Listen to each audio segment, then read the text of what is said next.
Hello and welcome to Airheads, a not-so-serious look at the serious business of royal rumours, gossip and gowns. I'm Tom. And I'm Maeve. And we want to abolish the monarchy. Because there's no way we need to be paying for Prince Andrew to go watch golf. This week we are talking about the financial report from the palace on the sovereign grant. And this stuff I find very dense and confusing. So we're going to kind of do like royal accounting for dummies. Yeah. Or accounting for royal dummies. So hopefully this won't be really boring and complicated because my brain cannot process things that are boring or complicated. So let's get straight into it. This week, the royal household published the annual Sovereign Grant Financial Report, which gives an insight into royal spending of public funds for the year 2019-2020. The sovereign grant for this financial year was worth £82.4 million.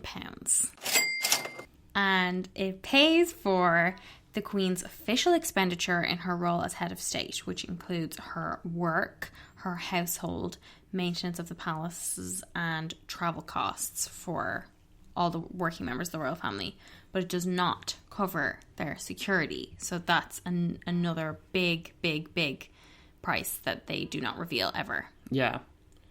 And the big headline that came out of all of this was that Harry and Meghan's 10-day tour of South Africa and Angola, Malawi and Botswana was the most expensive journey for the royal family last year, with travel costs of £245,643. That is a lot of money. It is a big amount of taxpayer money to spend on this trip. Yeah, it's not a nice headline, but I thought there was some really nasty and quite ugly spin around this. I saw there was a senior royal source who was quoted in multiple publications insisting that Harry and Meghan are under no obligation to pay money back for the trip, that it was a key visit approved by the Foreign Office and very successful, highlighting the work of numerous charities.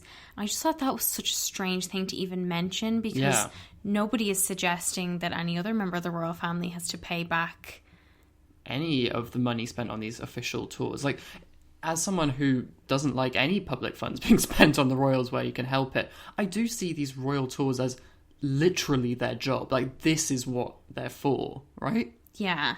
I saw the Daily Mail described Harry and Meghan as having left months of work by staff and diplomats in tatters by announcing their lawsuit against the publisher of the Mail, and what they described as secretly recording that ITV documentary during the trip.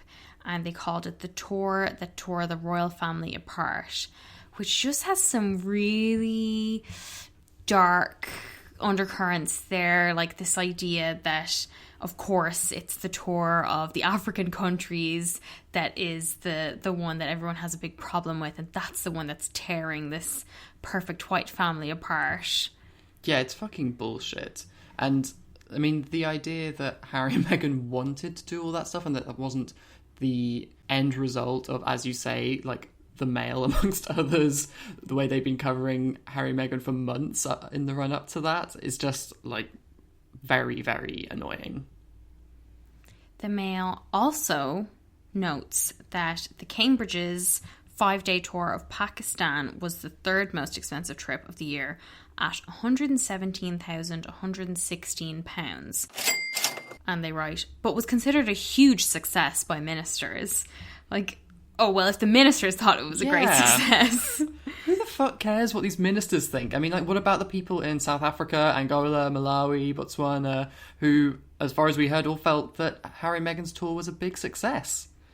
I know. And I'm just going to put on my mathematics hat for a few minutes. This is a hat I rarely wear, so I hope I don't mess this up.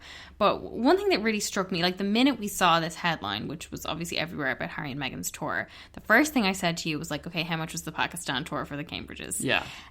I was dying to know, and I actually noticed that it wasn't mentioned in many of the stories, that they all went with the cost of the South Africa tour, but very few of them noted the cost of the Cambridge tour. And I thought it might be helpful to break down the cost per day, Yeah. because the South Africa tour, the Sussexes tour, was the longest tour that took place last year, so it makes sense that that would be the most expensive. The tour that Prince William and Kate Middleton took to Pakistan was 5 days, half the length of the Sussex tour. Will and Kate's tour was £23,400 per day. Harry and Meghan's tour was £24,500 per day. And I think we should probably note as well that the Sussexes did 4 countries, and they also split up because Meghan was a new mother. So, of course, there's going to be additional travel costs when they're not travelling together the whole time. And if Harry and Meghan's tour had only been 5 days long, it would have been much closer to the cost of Will and Kate's trip. So it's really their own fault for not being lazier. That's Camilla's little bit of advice. Some other figures that I thought were worth noting. In 2014, the Cambridges took a 10-day tour to Australia, which cost the taxpayer $474,137. Australian dollars, that is. In 2011, Will and Kate took a one-way flight, a single flight, from Los Angeles to London that cost £52,000. Jesus Christ! And I'll ask you to keep this in mind when you see all these stories this week about Will's incredible new documentary coming out about his environmentalism. Also in 2011, Charles and Camilla took an 8-day tour to the Middle East, South Africa and Tanzania, which cost £460,387. So we're looking at $500,000 for both of those similarly lengthy tours by the Cambridges and Charles and Camilla. And yet, we seem to have different rules for Harry and Meghan's tour. What a surprise. This struck me as just being like the Frogmore Cottage renovation story all over again. Because when that story came out, at the same time, we were like, okay, well, how much were the renovations for Kensington Palace apartment for Kate and Will? Yeah. But nobody cares about that. Okay, so we've just changed location because the traffic outside was going really mad, so we might sound a little bit different. But that, of course, was not the only stuff we learned from the Sovereign Grant. There was a lot more in it. For example, that Prince Andrew chartered a flight to attend the Royal Portrush Golf Club's Open Championship in Northern Ireland at a cost of £15,848. This was a wild one. Now, Prince Andrew, as we know, previously earned himself the nickname Air Miles Andy because he loves flying private. But it is insane to me that someone would get a flight to Northern Ireland at that price from England. Like, that is crazy money. That is absolutely exorbitant. And I had seen that as a royal source was trying to defend this by saying that this was the only way that they could get him there in a way that would fit in with his other engagements and programs. But as far as I can tell, he didn't have any other engagements or programs lined up for this week. And if he knew that he was going to have to go to this golf club open championship, which presumably they plan months and months in advance, he'd known when it was coming up, he could have definitely got a commercial flight. We also got details on a 2-day visit by Prince Charles to Oman to pay his condolences following the death of Sultan Qaboos bin Said, and that cost £210,345 for 2 days. It's just crazy. Like, again, both of these flights were explained away by the royal source by saying there were no commercial flights available that would fit their schedules. And particularly with this one for the funeral, they said it was such short notice that they couldn't get a commercial flight. Maybe just don't go. Yeah, absolutely. You can skip that one. In addition to Air Miles Andy, it also looks like we've got an Air Miles Anne. Princess Anne took a private jet to Rome to watch a rugby match at a cost of £16,440. She apparently had to go because she's patron of Scottish Rugby Union. I mean, like, give me a fucking break. This is ridiculous, especially because of how much we hear about how Princess Anne is so frugal. She's just fantastically frugal, and she's so sensible and reasonable, and, you know, she gets the tube. Well, she also gets a fucking £16,000 private jet to go watch a fucking rugby match. Watch it on TV, for God's sake. She wasn't playing in it. There's no need for her to be there. But Tom, she was the patron. This is such nonsense. Also shocking to me was the sum of £1 million, which has been spent on refurbishing an apartment in Kensington Palace for the Queen's cousin, the Duke of Gloucester, and his wife, whose names are apparently Prince Richard and Brigitte, which was news to me. I've never heard of these two. I love when you get these random little royals who pop up every now and again. And you're like, how did you get in here? Because often, occasionally we'll see this Duke of Gloucester. He's 76. So sometimes you'll see like a random old dude who's not Prince Charles on the royal family's Instagram. Like, who the hell is that? Anyway, apparently they had already lived in another apartment in Kensington Palace, but they needed to downsize. So they had to spend £600,000 this year and £400,000 last year on renovating their new digs. I mean, if that's downsizing, I want to know what upsizing looks like. It's disgusting money. Like, these people who most people on earth probably could not pick these people out of a lineup. Yeah. And we're expected to be paying for this kind of stuff is reprehensible. One other thing that I thought was notable was to do with the royal train. Choo-choo. Just 3 trips were taken on the royal train last year at a cost of more than £63,000. And I was reading a lot of media reports that said that the royal train, which only the Queen and Prince Charles can use, that it is usually used 10 to 14 times a year.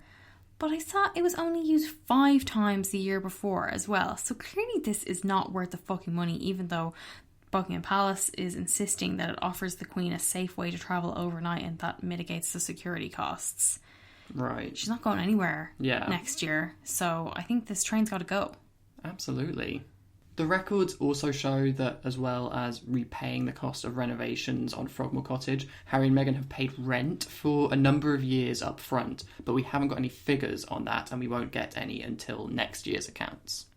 Yeah, so everybody's getting very excited that they have paid rent, but we don't have any actual numbers on this, so let us hold our comments. Yeah, I want to know how much rent is on somewhere like Frogmore Cottage. Because it sounds to me like all these people are doing their own finances and deciding how much it costs, and they insist that it has been set at a commercial rate. Right. But, this stuff is all so deliberately opaque, and it pisses me off. It's so annoying when this week we read, or I certainly read, 10, 15, 20 reports trying to make sense of this. And I listened to podcasts, and I was really trying to understand this stuff, and they just make it so fucking confusing on purpose. Yeah. One of the things that I thought was particularly confusing was this kind of back and forth about whether the Queen is going to get a bailout because of how her finances have been hit by the pandemic. So she's reportedly facing a £35 million shortfall over the next few years, which means that the pandemic is going to shave £20 million from the £369 million budget to refurbish Buckingham Palace over the next few years. And also, the decline in visitor numbers to the royal palaces could mean a £50 million loss in income for her.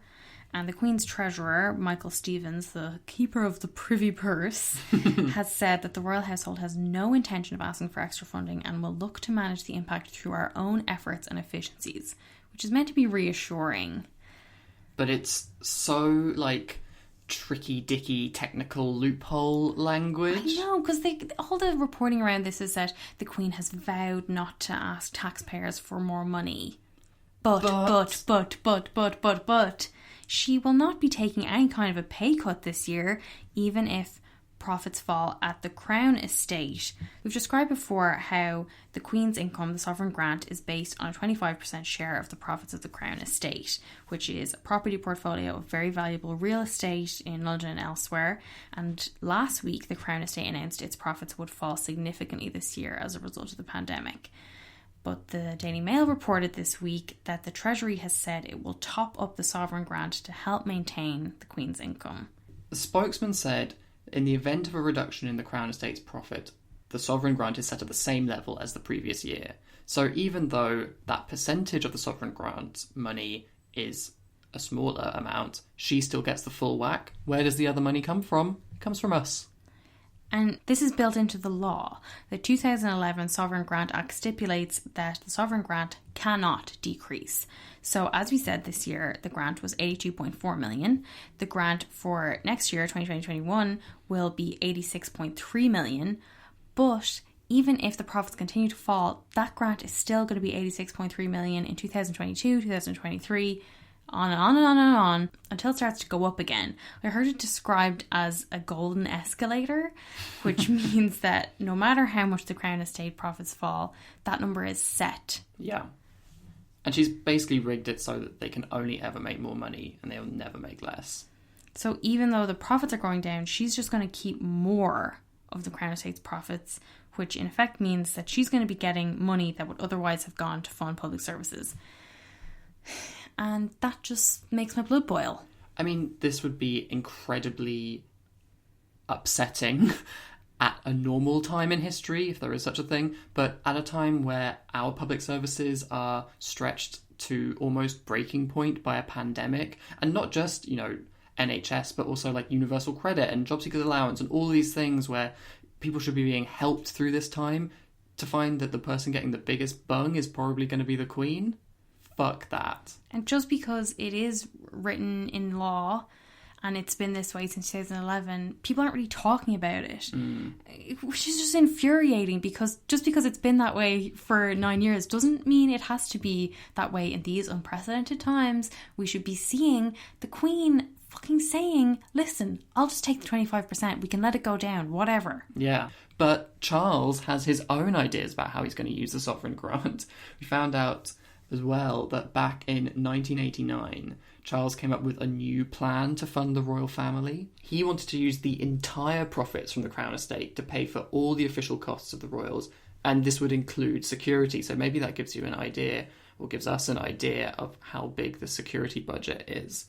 So apparently he still hopes to bring in that change when he becomes the king, according to certain sources. Civil servants at the time vetoed it because they feared, apparently, it might shed unwelcome light on the real cost of the royal family. And that real cost would have been about 10 times the amount that it seemed. So 10 times the cost of the civil list, which was like the precursor to the sovereign grant. Because when we were talking about it this week, you were saying Charles would probably have been more generous about this and not been such a greedy pig. Because I've been totally fucking brainwashed. Yeah, you've fallen for the spin. Talking of spin, oh my god, the story in the Times this week reported that the British royals are a bargain compared to other European royals, citing a study by University College London that found the British royals are the hardest working and the third cheapest per head of population after Belgium and Spain. And there's just like a few things I want to point out here, because cost per head means per person, not per taxpayer. So that includes all the little babies and children who are not paying taxes. The cost per head is £1.23, but the cost per taxpayer is more like £2.70, according to David McClure, who's royal finance expert. But like, honestly, that sounds low to people as well. This whole cost per head business is a nonsense tactic to make the royal family sound cheaper than it actually is. Like, no other public body is judged by cost per head. What we should actually focus on is the total cost of the royal family. David McClure told Yahoo, the sovereign grant is one thing, the total cost is another. The total cost has been estimated to be 2 to 3 times the grant. Can you give me the maths on that? Well, if that's about 80 million, so we're looking at between 160 and 240 million. If they do want to come clean, there should be an open discussion on that. The reason the figure is bigger is because of security, the cost for local councils when there is a visit by the royal family. It would be quite nice if the palace could be more forthcoming as to the total cost, and we could have a mature debate with the public about it. Here. I mean, there's only one reason not to make this stuff transparent and accessible. It's because they still fear what they feared back in the 80s, that if people saw how much they're paying for the royals, they'd be like, fuck this. Yeah, they want to seem like they don't have as much money as they do. Yeah. And, I mean, we should point out that, like, money is just one of the reasons why the whole idea of monarchy is so fucked up. Yeah. This idea of a family who are seen as superior just by virtue of their birth in itself is clearly objectionable, but this is just the fucking golden cherry on top. Okay, financial lecture over. I'm taking my mathematics hat off and I'm putting on my suit, my Rachel Zane pencil skirt. As we know, Meghan Markle is suing Associated Newspapers, the publisher of the Mail on Sunday, for publishing a private letter she wrote to her dad, Thomas Markle, which her lawyers are arguing is a breach of her copyright. This week we heard that Associated Newspapers has applied to amend its defence to claim that Meghan allowed certain individuals to speak to the authors of Finding Freedom, Omid Scobie and Carolyn Durand. They said the claimant does not object to details of her own or other people's personal relationships and correspondence being publicly disclosed, provided that such disclosure is couched in terms that are favourable and flattering to her. So Meghan's lawyers denied that she collaborated with the authors, and Omid Scobie submitted a witness statement in support of that claim. And a second witness statement from Meghan's lawyers detailed a selection of examples from the book that she says are inaccurate or easily found in the public domain. Yeah, her lawyer said that the vast majority of these are either extremely anodyne and or, I understand, are the product of creative license and or are inaccurate. It is also debatable as to whether the examples paint the claimant in as good a light as claimed. Which I guess is kind of true, because we were surprised when we read it that sometimes, like, it wasn't all glowing, and, you know, sometimes you did get a different opinion, or you did get a different view of Harry and Meghan than maybe you thought. It was still incredibly sympathetic, though. That's true. Overall. I thought we could run down some of these inaccuracies, according to Meghan, from what we shall now call Finding Fibs, rather than Finding Freedom. First up, the details of Harry and Meghan's first date, including what they drank, what they talked about, and the contents of their texts afterwards. Does that mean no ghost emoji? Bye-bye, boo. Also, the account of their 2016 holiday to Botswana, which named a safari Meghan has never been on, and a camp the Sussexes have not visited together. Uh-oh. God. What about the yoga pose? Meghan's security training before the wedding. Which was also a key part of that Lifetime movie, which I loved. Guess she never got fake kidnapped. That Meghan did FaceTime in the bath right before her wedding. That was such a great little detail that we were obsessed with that. That was such an intimate detail that made me think, okay, she's definitely had something to do with this. How the hell do people know when you're on FaceTime in the bath? They also said that Harry's first meeting with Doria in LA eating sashimi was not accurate. That actually Harry and Meghan were never together in LA until they moved there this year. Also, a text that Harry reportedly sent Charles, of which the lawyer said, I understand that it is widely known that the Prince of Wales does not have a mobile phone. Did you know that? How did he use Instagram then? Excuse me. He just uses his iPad. That he has propped up on all his own books. One thing that the lawyers did not deny was the claim that Meghan shit in the woods that one time. So... they let that one fly. That claim. But speaking of choosing what to deny and what to let fly, we got another update on Tatler's much ballyhooed profile of Kate Middleton from the July-August edition of the magazine. It turns out they've now taken another axe to the online version. I've never been happier to have a physical copy of a magazine. I feel like maybe we could just retire on what we're going to make from having this magazine. We did speak a couple of weeks ago about how Tatler had edited out the paragraph about Rose Hanbury, the Marchioness of Cholmondeley and the Turnip Toffs, but now it turns out that a whole load of other stuff has been cut as well.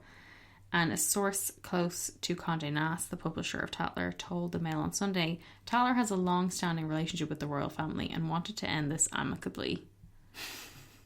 Which is just straight-up capitulation. Well, it's definitely been widely described as a great victory and this win for Kate. 4 months after it was published. Yeah, after everyone's read the original. I'm not really sure that this could be described as a win. I don't understand this at all. Everybody keeps saying, like, what a tremendous victory for Kate. She beat out those cruel, sexist... Snobs. Yeah. I mean, it's so funny to describe Tatler as snobs. For them to describe them, yeah.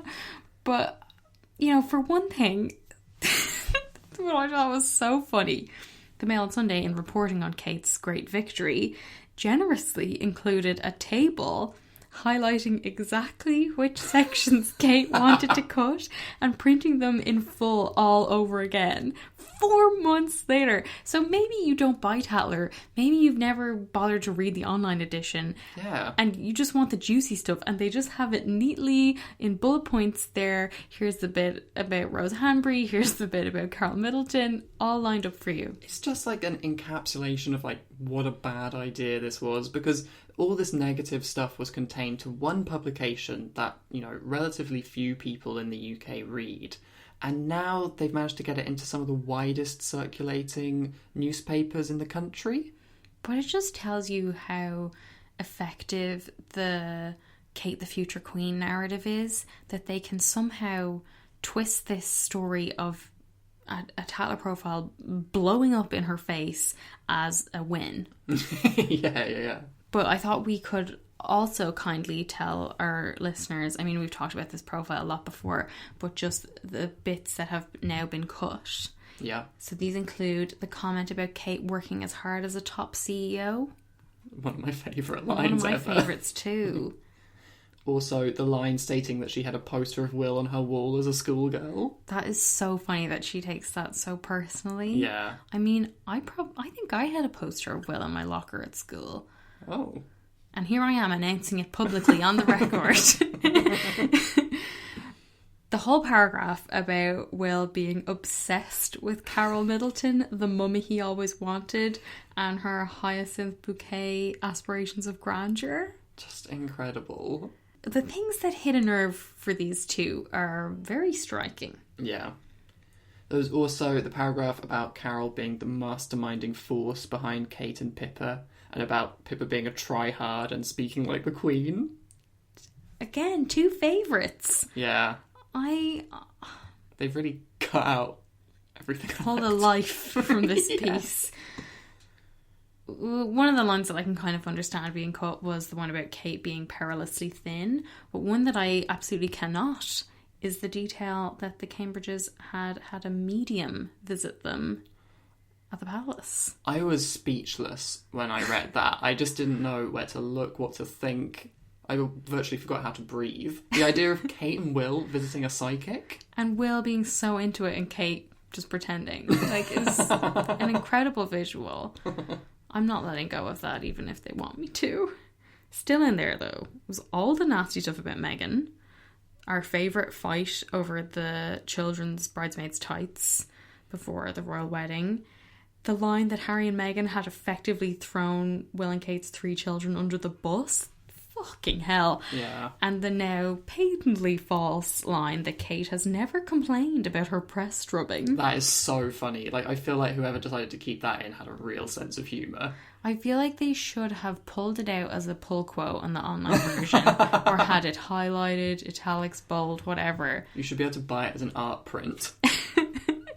It's absolutely maddening that they left in all this stuff about Harry and Meghan, and it really just makes me think that, I mean, I'm going to say Will here is like super petty and absolutely not interested in healing any kind of rift. It's sad, honestly, that they take more offence to the suggestion that Kate had a poster of Will on her wall at school than the idea that Harry and Meghan could throw their 3 children under the bus. Yeah. Get a fat grip, guys.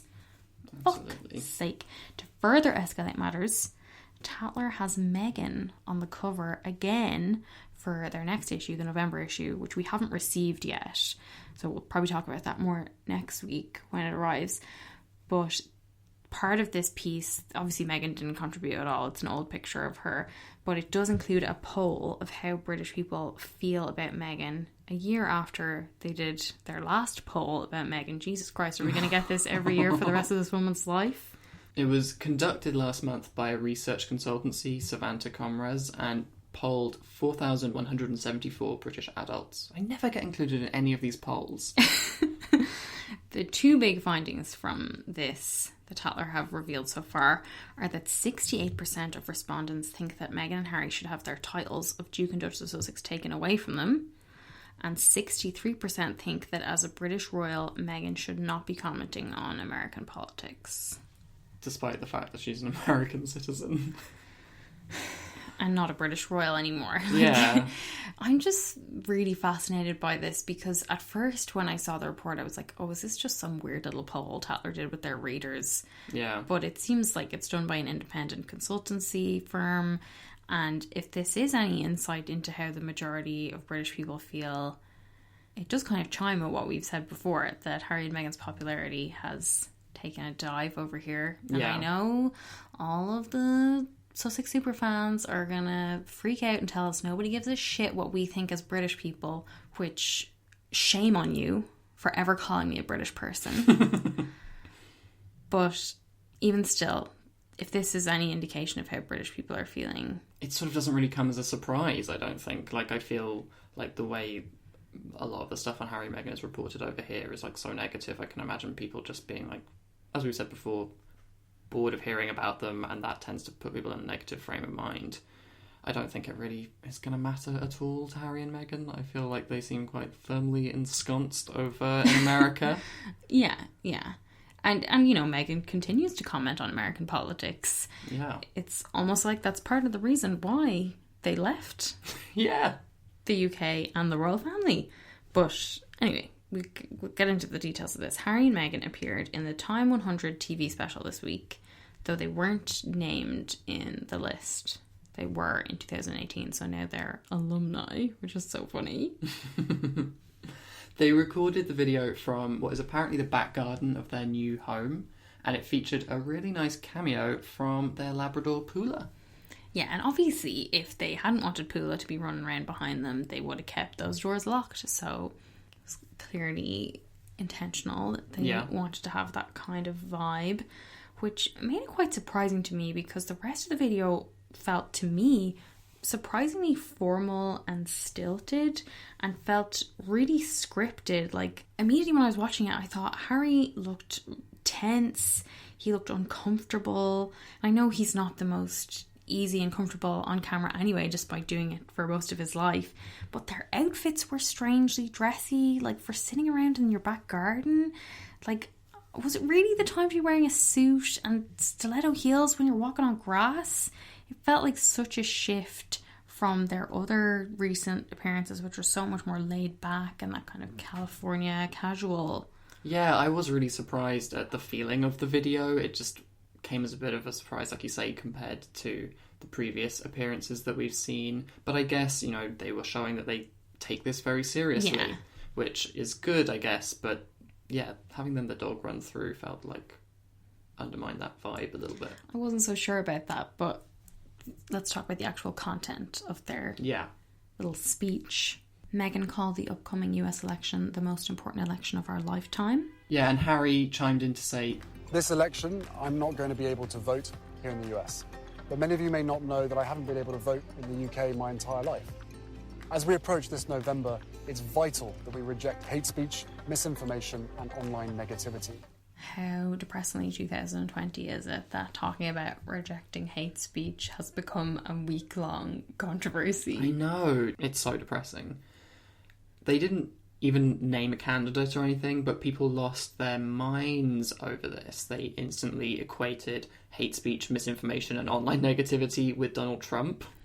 Like, that is your problem there. Yeah. If you can hear the words hate speech and your mind jumps to Donald Trump, the president, that's a slightly bigger problem. And who is saying it, yeah. As one of our Instagram followers put it, I think talking about the hate speech and misinformation was right up their alley because these two have been affected by it on a global scale. Yeah, it did seem to me like it was a natural focus for them, and as you say, it shouldn't have been an issue or a controversy to talk about it. But at the same time, another one of our followers pointed out that it's a little bit disingenuous for Harry to be making a point of how he's not allowed to vote, as if that's in some way equivalent to voter suppression. Like, he is not allowed to vote just because of royal convention. He is allowed to vote. He could show up and vote somewhere. It's not like... The Queen could show up and vote somewhere. They're all allowed to, but it's a convention and it helps prop up this myth of royal political neutrality. Yeah, so as our follower said, come on, it's because you're a literal prince. It's not the same as widespread voter suppression. That comment seemed out of touch. Nevertheless, Harry and Meghan have been trending online all week, and they were the subject of much debate in the media over whether their comments have crossed a line. A spokesman for Buckingham Palace said the Duke is not a working member of the royal family and any comments he makes are made in a personal capacity. Which didn't surprise me, really. I do think it was strange that they commented at all. But the Sussex stands took this as a show of support for Harry, while many of their critics and media outlets interpret it as the palace distancing themselves from the Sussexes. I think it's kind of both, right? I mean, it's not like an all-out support of Harry, because sure, why would they start doing that now? But it helps them to distance themselves and remind everyone that, you know, Harry and Meghan have left, it's nothing to do with us, whilst also, I guess, not giving people the extra ammunition of, like, the palace was outraged by Harry's comments, you know? I mean, they did have the ammunition of saying the palace makes a striking statement distancing itself from Prince Harry. That's true. But this is the kind of statements they make about Prince Andrew, where they say the Duke of York is not a working member of the royal family and we could not comment on that. Then Donald Trump, of all fucking people, weighed in. He was asked a question from a Daily Mail reporter who said, Prince Harry and Meghan Markle chimed in on the US election and essentially encouraged people to vote for Joe Biden.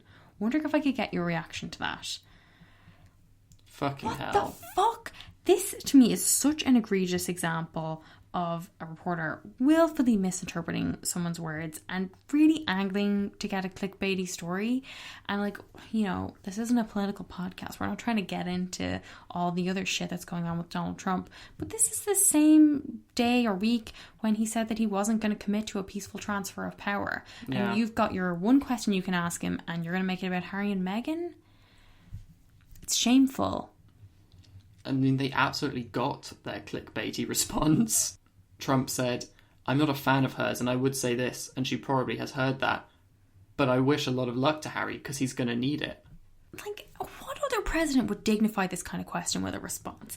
Like, it's so embarrassing that a president would publicly attack a private citizen, and just so disgustingly predictable that he is making it all about Meghan, even though it was Harry who said the stuff about hate speech and misinformation, which are the Trump keywords. Yeah. But he's going straight in portraying Meghan as this mean, difficult black woman who's puppeteering her husband, and it's just the fucking nastiest shit. Yeah.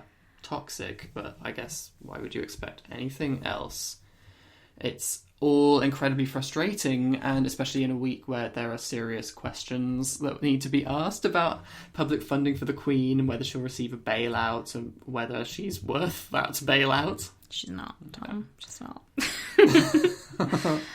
We have talked before, though, about how this idea of the royals being apolitical or politically neutral is nonsense. And, like, just last week, this new book came out, The Diary of Sasha Swire, who's a Tory MP's wife, and she described a private dinner with Prince Edward in 2010 and how he seemed overwhelmed with relief that the Conservatives had got in. I mean, there's not a lot of people who are really caring about Edward and what he thinks, but it does seem like it's fine for other royals to express political opinions, but not Harry and Meghan.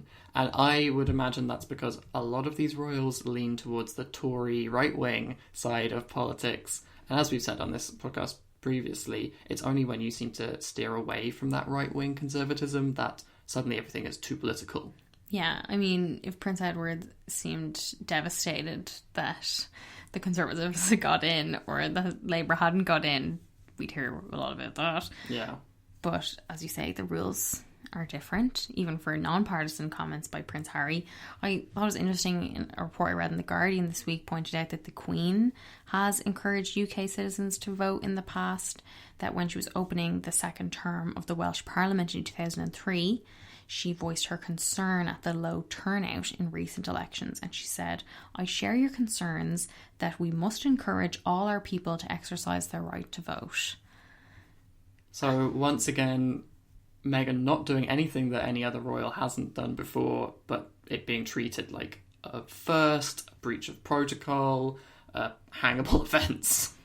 Yeah, and I mean, I do think it is a bit tricky for Harry as a British person to be speaking publicly about the American election, but like, he is now a resident in the US. He's raising a child with US citizenship.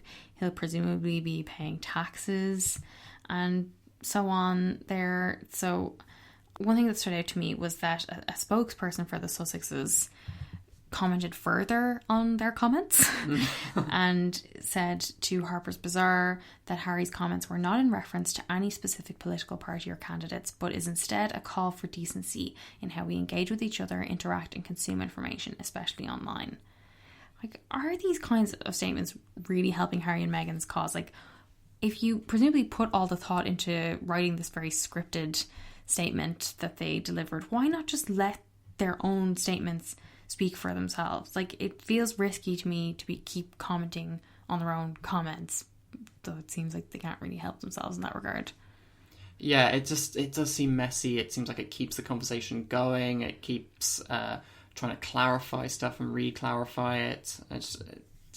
Please put the effort and focus on the initial words, because then that's all people have to go on. Another thing the spokesman said that I thought was very striking was that they told the Times that Meghan was not endorsing any candidate, but most people are aware of her stances previously. They can join the dots. That was also a weird thing for a Why spokesman would you to say that? Yeah, like, don't worry. We have all joined the dots. We don't need to be told to join the dots. I mean, it's just like, I feel like they need to make up their minds. All of this feels like a little bit half-hearted to me. They are being very careful about what they're saying and how they're talking about voting, but like, what is the point in leaving this archaic institution if you can't do the things the institution wouldn't permit you to do? Like, if anything, they're really not going far enough for me. Like, I'm not really sure how many people are going to be swayed by Prince Harry and Meghan telling you to vote, but like, fuck embarrassing the Queen. Like, if it would have any impact on the election, they should just say loud and clear, vote Biden. Yeah. Like, that's obviously what they're getting at here. As much as people say, oh, it's a non-partisan thing, they don't care who you vote for. Of course they care. Absolutely. That's, it's evident in all the language that they're using that that's what they mean. And if this year requires some kind of burn it all down effort where people just go balls to the wall with their campaigning, then Meghan and Harry have lots of young fans. Yeah. They have a platform, and I feel like they should use it to the fullest extent. They're tripping themselves up a bit with being careful, like you're saying. And I mean, I do understand where their care comes from because of the way they get treated in the press, but also, if this is an incredibly important election, which it is, it's more important than how you get on with Granny. I know. She's going to be dead soon. And they're already not going to be happy with you, whatever you do. So just, I would like to see them go all the way and maybe even go as far as renouncing their titles. Definitely. I mean, I've said it before. I think they should be grown-ups and give up the titles. Not that that's going to shut up their critics, and not that they should have to do that, but because it would just be a fuck you to the monarchy and would show that they are truly independent and they're not shackled to the institution in any way. But they're evidently very keen to hold on to them, because even though the trailer for this Time 100 special had called them Harry and Meghan, the programme credited them as the Duke and Duchess of Sussex. I do understand, I guess, where this kind of flip-flopping comes with the Harry and Meghan versus Duke and Duchess of Sussex, because it's kind of the argument that I keep having with myself, which is, they shouldn't be the only ones who have to give up these titles, even though I don't agree with the titles in the first place for any of them. So, of course, I think get rid of the titles, you'll be stronger, you sure you don't need them, but then also hold on to them because, fuck the rest of those bastards. I can understand that, but most of all, fuck the monarchy. So, yeah, shut it down. The overwhelming feeling, though, I got watching this video was how unnecessary Harry's presence felt to me. Like, what was he bringing to this video that Meghan can't do better alone? I just felt like all he really brought was a kind of slightly nervous energy that didn't really sit too well with me. And I felt like that kind of poor performance and then people pouring over it and like, what does this mean for their relationship with each other? Are they happy? All this stuff about happiness with them, as though it's as easy to gauge as all that. It just gave more ammunition to people who want to tear them down. And I feel like Meghan has been sending a very clear message with the events that she's been doing, with the speeches that she's been giving, and she undoubtedly would have done a better job of this on her own. Yeah, I totally agree. And now for something completely unrelated. Just wanted to mention, as I'm sure you've all heard, that Princess Eugenie and Jack Brooksbank have announced they're expecting their first child. Little royal baby! A Yorkie. They did a cutesy little Instagram post with some baby shoes and the caption, "Jack and I are so excited for early 2021. Fergie, of course, did her own post about it, saying she's thrilled to be becoming a grandmother. Are you ready for all those nanas out there? Granny, grandpas, nanas, and everybody out there. Hello, hello, hello. Isn't it exciting? God only knows what kind of mad shit she's going to be posting. She already gives like crazy granny energy in everything that she does, so it's going to be very interesting to watch how that unfolds. Yeah, and we could speculate about what kind of a grandfather Andrew might be, or how Andrew might wield this for his own gain, but let us instead ignore him for today at least and wish Jack and Eugenie well with the baby Yorkie. Absolutely. Well, let's go on to quote of the week. We actually have two for you this week. Okay, so the first one comes from the new autobiography by Rob Halford, who's the lead singer of Judas Priest. If you didn't know. If you didn't know. I loved this detail that he revealed what the Queen had asked him at a Buckingham Palace reception in 2005. Heavy metal. Why does it have to be so loud? A question many of us have often pondered. And he apparently said, "It's so we can bang our heads, Your Majesty." It's so funny. Would the Queen have known what that meant? Yeah, she's a rockin' chick. Oh yeah, sorry, yeah, the Queen famously rockin' chick.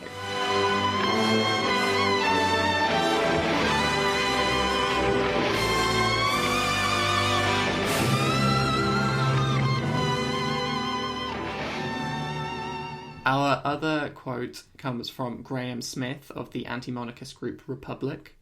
He said, "At a time when public sector jobs are being lost and services cut, these figures," talking about the figures we got from the royal accounts this week, "represent a disgraceful abuse of public money by the royals.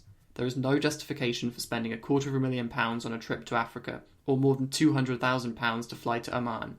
And they're all at it. Thousands of pounds spent on junkets for Anne and Andrew so they can attend sporting events. This is not public service, it's daylight robbery." Bang on. You hit the nail on the head, Mr. Smith. Stand and deliver. Your money or your life. Fit for a Queen, we've also got two. First up, Meghan in leather pants. Really good. OMFG. This was so unexpected to me. Meghan made an appearance on America's Got Talent. Wild. So unexpected.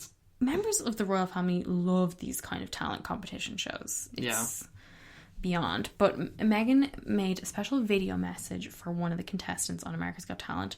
His name is Archie Williams. He spent nearly 37 years in jail after being falsely convicted of rape. And he was the favourite to win America's Got Talent, but he ended up being the runner-up. This video of Meghan was, as I said, very unexpected, but it was very sweet and also interesting to us for its glimpse into the Sussex's decor, which was extremely the tig. Yeah. We got this really curated backdrop with a gorgeous couch, a striped vase of hydrangeas, a diptyque tuberose candle, and some very deliberately chosen coffee table books, the most visible of which were the National Geographic's image collection Women, and also The Black Godfather, a non-fiction account of the life of music executive Clarence Avant. Which is also apparently a Netflix documentary. But we gotta talk about this outfit. Oh my god. So she had the same style of Victoria Beckham shirt, silk shirt that she wore in the Time 100 video, but this time it was in a camel colour, worn with leather trousers, along with a load of nice gold bracelets, including what may be Diana's favourite Cartier tank watch. I just loved her wearing leather. Like, we had seen when she was doing like Duchessy stuff, there's a picture, a previously unseen picture of them making a visit to like the Royal Albert Hall or something, and she had that floral coat and she had like leather leggings on when she was pregnant, but we never got like proper pictures of it. So this was like the first time of her in these leather trousers. They were so unroyal, so fab. It felt like such a nod back to the pre-Duchess days. It gave me like great hopes for what's to come. Absolutely. But, you know, we were spoiled for choice this week because Kate was out, Meghan was out a few times, but my favourite was Princess Beatrice, who visited the exhibition of her wedding dress, which is currently showing at Windsor Castle, and she wore a beautiful dress, green and blue floral dress by the Vampire's Wife, one of her go-to brands, with Aquazzura heels, another royal favourite, and a pink floral mask. So she had these very fun clashing prints and just like a lovely dress. The contrast of her in this kind of zany outfit and her wedding dress, I was expecting so much more from her wedding dress than the conventional Queen cosplay that we got. Yeah, well, clearly she's been drafted in by the Queen to drum up some visitors for her royal palaces, try and get some more money in the coffers. I would like to see it up close, I think. What about first in line, Tom? Who's first in line this week? I think it has to be Meghan for her like never-ending episode of Suits life, where she's constantly in these legal battles, which must be a lot of hard work. I loved her using her platform to encourage people to vote as well. Yeah, I would like to see her take it further. Yeah. You know, we heard Gloria Steinem talking this week saying that they had been cold calling people on behalf of the Democratic Party. Like, come on, just come out, say it, you know, do it. You know, you're going to get criticised whatever you do, so fuck them. Exactly. But maybe show us the dog more. Like that. And let's get a whole leather outfit going on, you know. We could do a leather dress, we could get a leather shirt. Bring it on. What are we going to be up to next week? Well, we are going to be doing our Red, White and Royal Blue book club episode. Thank you so much to everybody who sent us in their thoughts about Majesty. I feel like a lot of you felt similarly to us, or those of you that contacted us did. Although, no thanks to the people who told us to stop picking such lame books for our book club. This is what you guys asked for. And the one that people have asked for the most now is Red, White and Royal Blue. So we're going to be doing that next week. If you haven't read it already, it is a very fun, romantic novel about the son of the American president getting into a relationship with a prince of England. And we'll be talking all about that. I don't know what the royals will be, the real life royals will be getting up to, but we'll be talking about that as well. So we hope you come back and join us. But thank you so much for listening and have a great week and take care of yourselves. Bye. Bye. The real question is this: was all this legal? Absolutely fucking not. But we were making more money than we knew what to do with.